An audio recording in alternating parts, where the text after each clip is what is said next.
if President Trump wins Ohio, he has a 90% chance of winning it all. Hello, this is Robert Romano, Vice President of Public Policy with Americans for Limited Government, dailytorch.com.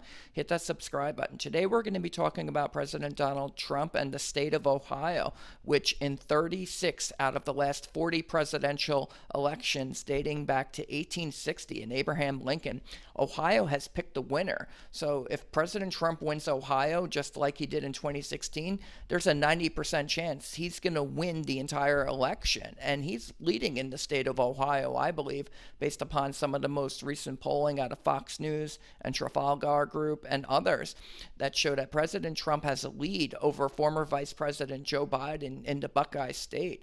And again, if he wins there, I think that it's all over, and it's going to kind of predict what's going to happen in the other states. And that's because Ohio is the perfect cross-section, the crossroads of America.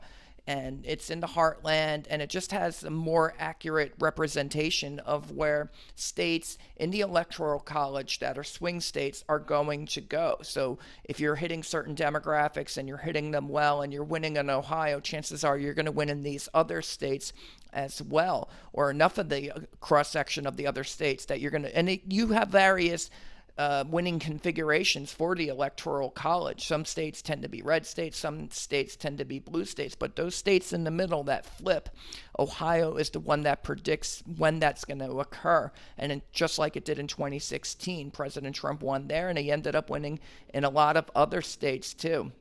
And to get more insight into this phenomenon and this predictive quality of Ohio, I spoke with Portage, Ohio Republican Party Chairman Amanda Suffecool yesterday in an interview to basically look at the historical reliability of this state.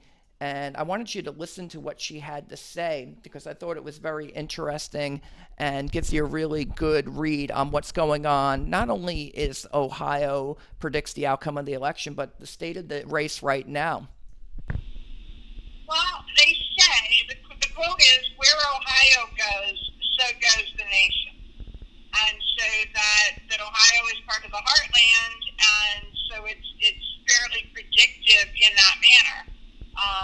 Because we are not any of the extremes.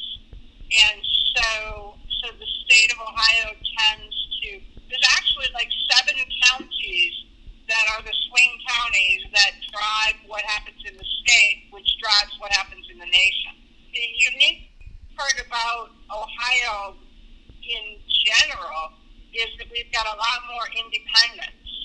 And so we do have a party breakdown, but then there are a lot. So in my county, it's probably between 75 and 80% non-party affiliated. And that to me is pretty amazing.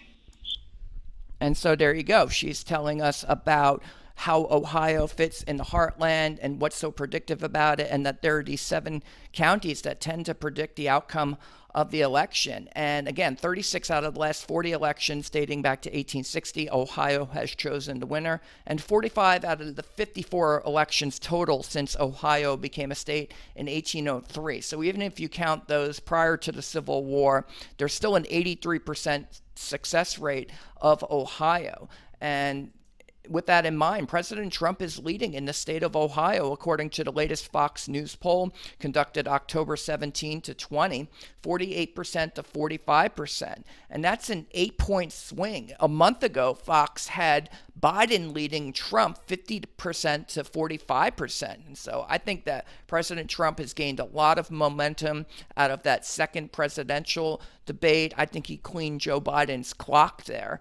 And I think it's very little wonder. Joe Biden isn't the strongest candidate, and you could kind of see the wear and tear on Biden as the debate dragged on. And I think he just made some very clear errors on the shutdown of the economy, as well as fracking and oil production more generally. And President Trump was able to beat into those numbers and to say, hey, you're going to hurt Ohio, you're going to hurt Texas, you're going to hurt other swing states that happen to produce oil. Are you listening, Pennsylvania? That was what President Trump was saying there. And then he I think very ably noted that Joe Biden, he was the one who drafted the crime bill that President Trump repealed.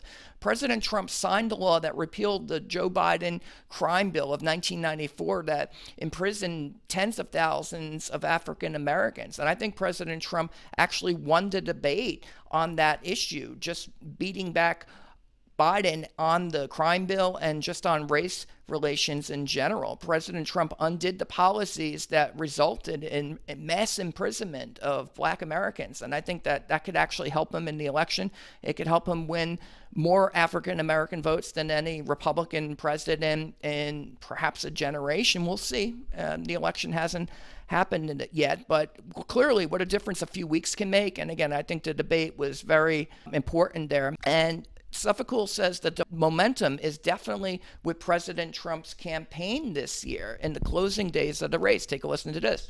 So the drive and the energy this year, I have absolutely no doubt. We brought Ohio to Trump last election with a really pretty reasonable margin, and I expect that to be higher, just generally because of the amount of energy that you see in my political awareness. I have never seen where people will spend their own money to support a president in the way that they are Donald Trump, for gear and flags and signs and painting their car and their boats and those types of things. It is an awareness of politics on a whole new level.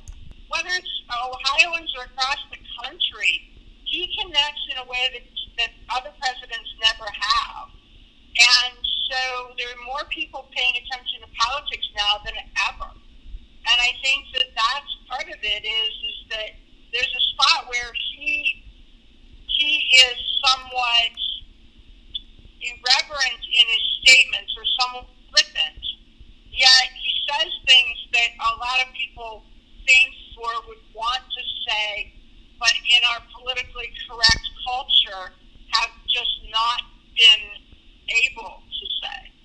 I think more people connect with him the same way that they would by the buddy that they'd sit around a bonfire with or go have a drink with. They're connecting in that, not as necessarily someone that they look up to. It's more on their level. And so they view President Trump, the Ohioans that she talks to, and just the American people in general, they view President Trump as more of an equal, not someone to look up to, but someone that you can get along with and someone that understands you and that he really does connect with his followers. I think in a way we've not seen perhaps since Ronald Reagan was president. And we all remember his funeral and how well loved President Reagan was. Well, I think President Trump may be having a similar effect on the American people, and it could bode well for his reelection chances. Now, I wanted to know what Suffecool thought about international trade with China and things like repealing NAFTA. President Trump ended NAFTA and he renegotiated it and got the USMCA in place, and whether she thinks that it's going to impact the race. Joe Biden, he voted for NAFTA and he voted for permanent normal trade with China. President Trump is, on the other hand, levied hundreds of billions of dollars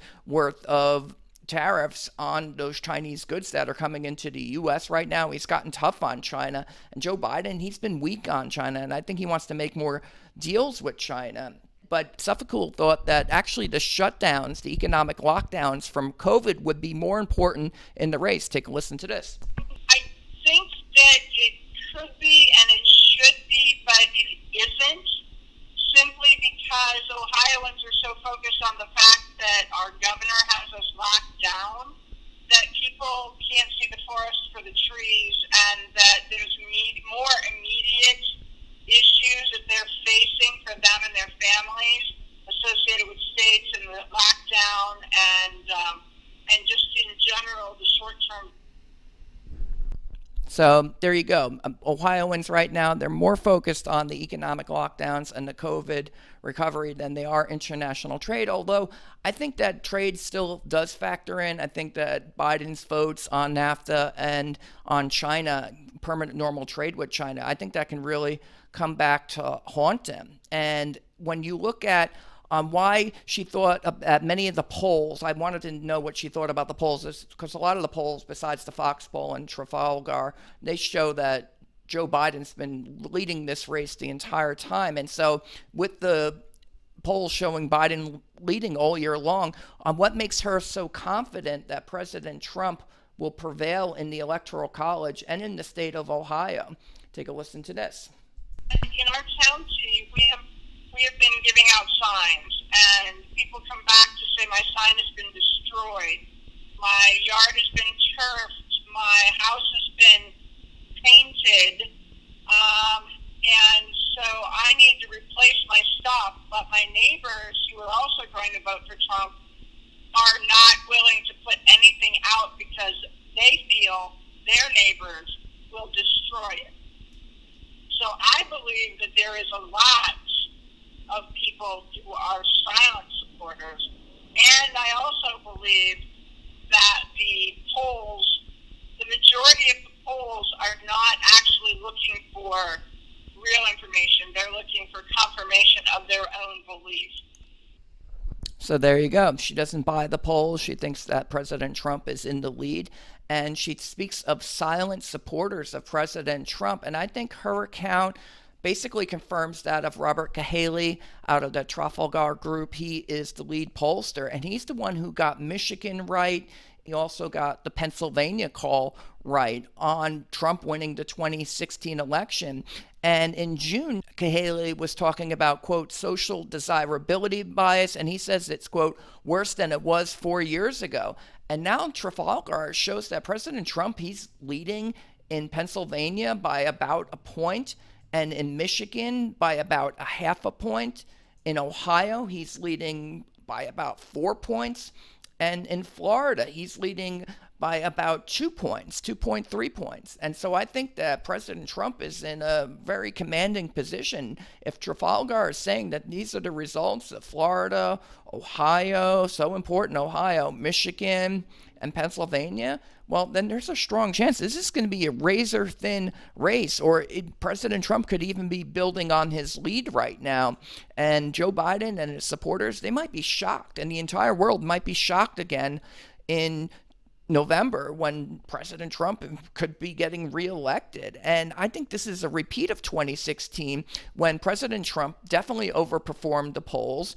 In Florida, for example, and the national polls as well, President Trump overperformed. In Florida, the polls underreported Trump's support by 2 points. In North Carolina, by 3.3 points. In Ohio, by 5.5 points. Pennsylvania, by 3.5 points. And Michigan, by 4.1 points. And nationwide, they underreported Trump's support in the popular vote by 2.5 points. So there's definitely a hidden Trump voter. And Trafalgar, he says he can find him. He found him in 2016, and he predicted Trump is going to win again in 2020.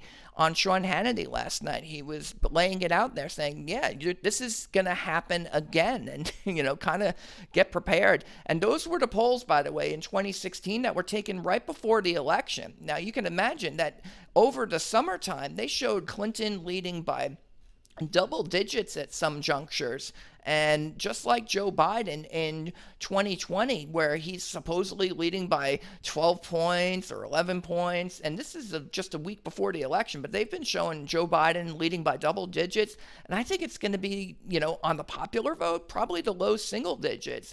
Clinton won the popular vote last time, 48% to 46%. President Trump can win the election with 46% of the popular vote, just like he did last time. And again, Suffecool out of Ohio, she doesn't put much stock in the polls. And I think that President Trump is very, very confident. In June, he was saying, when he was down by double digits in the national polls, that, quote, the silent majority is stronger than ever. And I think he's right. I think he's got a lock on what's going on with the American people. He connects with them in a way that no president has, in a very, very, very long time. And I will leave you with the close here. Now, in the final sprint, the race is up for grabs, and the road to victory may once again be running through Ohio. Stay tuned. This one's going to come down to the wire. That's the commentary. This is Robert Romano, Vice President of Public Policy with Americans for Limited Government, dailytorch.com. Hit that subscribe button, ring the bell for notifications, and have a good day.